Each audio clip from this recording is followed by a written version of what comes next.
అంటే వాళ్ళ నుంచి వస్తున్న విమర్శ ఏంటంటే మీకు పాలన చేత కావట్లేదు కాంగ్రెస్ ప్రభుత్వానికి, రేవంత్ రెడ్డి ప్రభుత్వానికి, కాంగ్రెస్ పార్టీకి కాదు. ఎందుకంటే రీజన్ కూడా చెప్తున్నారు వాళ్ళు. ఇందులో అన్ని కొత్త ముఖాలు ఉన్నాయి, కొత్తగా మంత్రులు అయ్యారు, అధికారంలోకి వచ్చారు, ఎలా పాలించాలో తెలియట్లేదు, అధికారులను ఎలా కంట్రోల్ చేయాలో తెలియట్లేదు. ఒక శ్రీధర్ బాబు, తుమ్మల నాగేశ్వరరావు, జూపల్లి కృష్ణారావు లాంటి కొంతమంది మినహాయిస్తే మిగిలిన వాళ్ళంతా కొత్తగా వచ్చారు, వాళ్ళకి తెలియట్లేదు అనే దానికి ఏం చెప్తారు?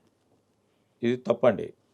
2014 ఎందుకంటే ఒకటి మీకు ఎగ్జాంపుల్ చెప్తాను. నిన్న మొన్న చాలా పేపర్లో మీరు కూడా చూసుంటారు.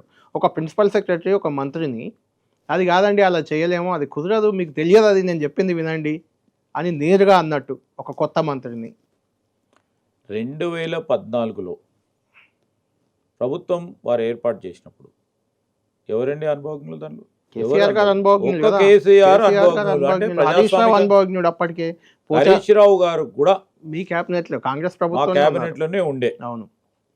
ఒక్కరో ఇద్దరు ముగ్గురు తప్ప వారి దగ్గర కూడా ఎవరు ఎక్కువ మంది మరి చాలా సంవత్సరాలు పనిచేసిన వారు కాదు. అవును. అండ్ రెండోది మా మంత్రివర్గంలో కూడా అందరూ కూడా అనుభవజ్ఞులే.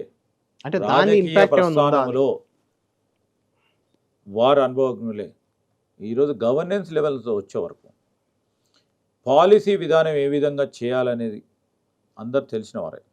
ఇంప్లిమెంటేషన్ చేయాల్సిన సందర్భంలో ఈరోజు పబ్లిక్ సర్వెంట్స్ చేయాలి, ఈరోజు అధికారులు చేయాల్సిన వారి సలహా సూచనలు కూడా తీసుకొని ముందుకెళ్ళే కార్యక్రమం ఎవరైనా చేస్తూ ఉన్నారు, చేసుకుపుట్టుపోతారు.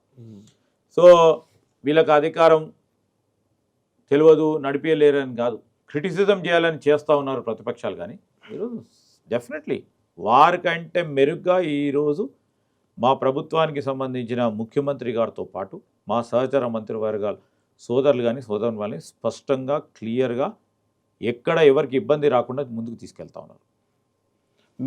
మీరు మొదటి నుంచి అంటే గతంలో రేవంత్ రెడ్డి గారి డైలాగ్ ఇది, అక్కడ ఆ పార్టీ మారిన వాళ్ళు ఎవరు మళ్ళీ అసెంబ్లీలో అడుగుపెట్టారు, వాళ్ళని రాళ్లతో కొట్టి చంపండి, ఇలాంటి డైలాగులు గతంలో 10-15 మంది పార్టీ మారినప్పుడు మీ కాంగ్రెస్ ఎమ్మెల్యేలు పోయినప్పుడు అన్న మాటలు. అది ఎందుకు అంటే చెప్పడానికి, అలా అనడానికి వచ్చిన మీ వైఖరి పార్టీలో చేర్చుకోవడానికి ఎందుకు రాలేదు? 10 మంది వచ్చి చేరితే వాళ్ళని పార్టీలో చేర్చుకున్నారు, అక్కడ నానా గొడవలు కాంగ్రెస్ పార్టీలో. మీ జిల్లా జీవన్ రెడ్డి గారు అయితే రోజు అసంతృప్తి గలమే అక్కడ.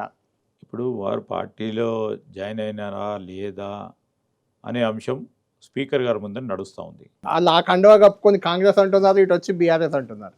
వాళ్ళు కూడా రెండు డ్యూయల్ గేమ్ ఆడుతున్నారు. ఎవరు డ్యూయల్ గేమ్ ఆడతలేరు. ఎమ్మెల్యేలు కొన్ని సందర్భాల్లో ముఖ్యమంత్రి గారిని అనేక సందర్భాల్లో కూడా ఇతర ప్రతిపక్ష పార్టీలకు సంబంధించిన సభ్యులు కలుస్తూ ఉంటారు. వారి నియోజకవర్గానికి సంబంధించిన అభివృద్ధి, ఇతర సంక్షేమ పథకాలు మాకు కూడా రావాలే చేయాలని కలిసిన తరుణంలో